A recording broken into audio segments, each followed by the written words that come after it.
Après l'échec de la tentative de coup d'État au Bénin le 7 décembre, la représentante spéciale adjointe de l'ONU pour l'Afrique de l'Ouest et le Sahel a mis en garde contre les réformes de gouvernement non inclusives, appelant à plus de transparence en matière de changement institutionnel.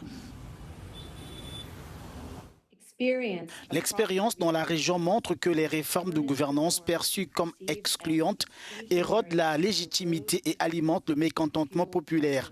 La tentative de coup d'État du 7 décembre au Bénin, si proche des élections présidentielles et législatives prévues pour les débuts de l'année 2026, souligne encore davantage la nécessité d'une large consultation et d'une grande transparence sur les processus de réforme constitutionnelle et de gouvernance. La tentative de coup de force au Bénin est intervenue quelques jours seulement après le coup d'État en Guinée-Bissau, alors que le pays attendait les résultats du scrutin présidentiel. Les deux événements seraient, selon le représentant du Bénin à l'ONU, la preuve des dysfonctionnements institutionnels dans la région.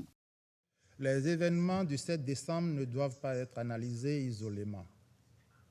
Ils s'inscrivent dans un contexte régional marqué par des fragilités institutionnelles persistantes où la prévention des ruptures de l'ordre constitutionnel demeure un enjeu collectif majeur.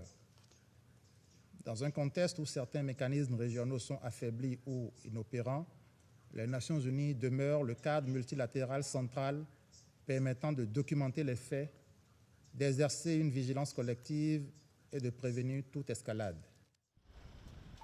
Jeudi, le président béninois Patrice Talon a affirmé qu'aucune frange significative de l'armée n'a soutenu la mutinerie qui a menacé son pouvoir. Pourtant, le Bénin a sollicité l'aide de la France et du Nigeria pour déjouer la tentative de putsch.